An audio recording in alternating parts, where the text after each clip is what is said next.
Slovensko má čičmany, Poľsko má Zalipie. Ťažko povedať, ktoré ozdoby na domoch sú krajšie, no treba priznať, že tie poľské sú farebnejšie.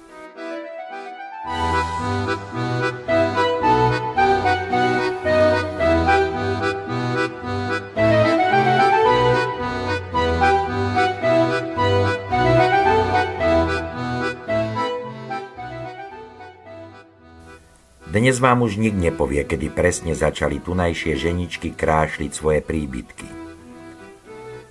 Hovorí sa, že tradícia sa zrodila ešte koncom 19. storočia, keď sa ktorási gazdina v rámci veľkonočného upratovania snažila umyť čierne fľaky zo steny nad pecou. A keďže jej to nešlo, rozhodla sa miesto zamaľovať ornamentami a farebnými kvetmi podľa vlastnej fantázie.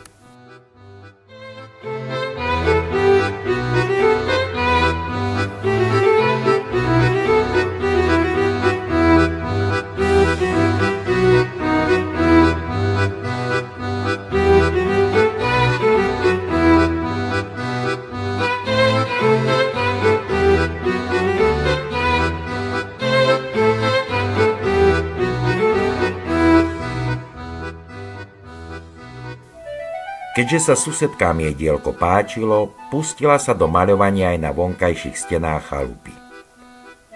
Bolo len otázkou času, kedy sa farebné vzorky objavili aj na susedných domoch.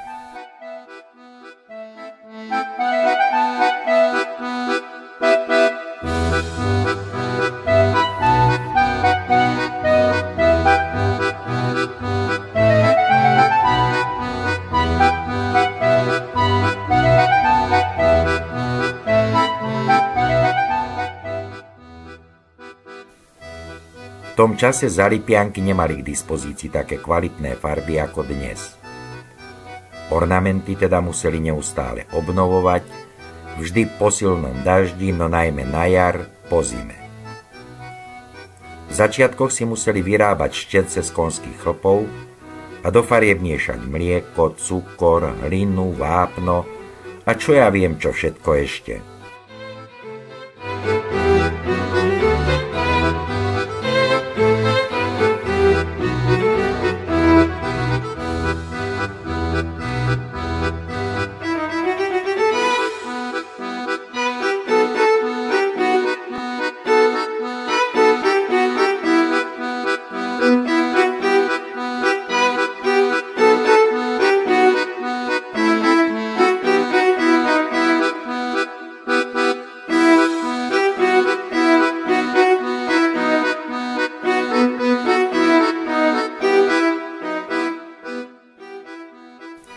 Svoje chalupy zdobia dodnes.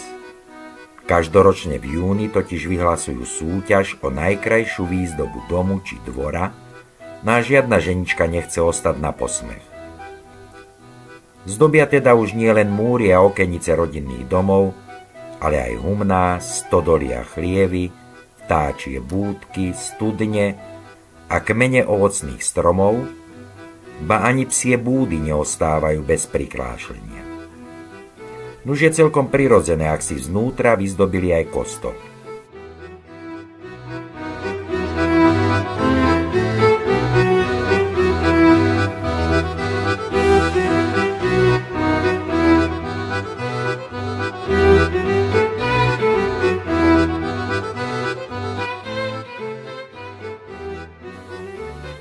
Vychýrenou umelkyňou bola istá Felicia Curilová.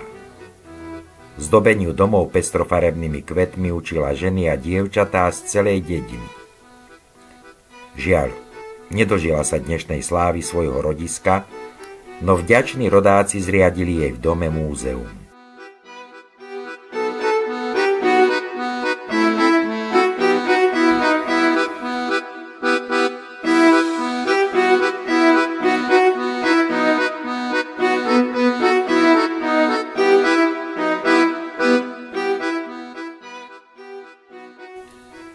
Zalipie nie je skanzen.